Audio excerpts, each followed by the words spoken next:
তো খুব আপসেট হয়ে গেল ছেলেকে। আজকে ছেলে আমার সেকেন্ড দিন স্কুল।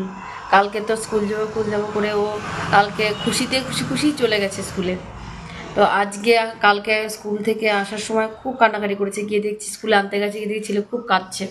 তো আজকেও তাই, আজকে স্কুলে গেট থেকে এত কান্নাকাটি করছে, মানে ওখানে গড়াগড়ি খাচ্ছে, কিছুতেই ও স্কুল যাবে না। ও আমাকে নিয়ে যাবে, ও আমার সাথে স্কুল যাবে বা আমার সাথে থাকবে, ও এরকম করছে। আমাদের ছাড়া তো কখনো কোথাও যায় না, ও কোথাও থাকেও নি। এবার সেই অভ্যাসটাই নেই। আবার এত খারাপ লাগছে ছেলেটার জন্য, মানে আমি স্কুটিটা চালিয়ে ঘরে আসতে পারছি না, মানে গা হাত পা মানে এত কাঁপছে।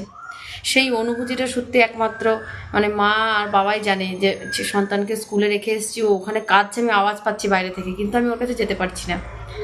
মানে বুকের ভিতরটা ফেটে যাচ্ছে, মানে আমি কি বলবো, মানে এত আপসেট হয়ে গেছি, মানে মানে আমি কি মানে বলে বোঝাতে পারবো না, মানে এরকম। তো স্কুল তো কি করব, পাঠাতেই হবে, কিছু করার নেই, এটা তো অন্য কিছু নয়।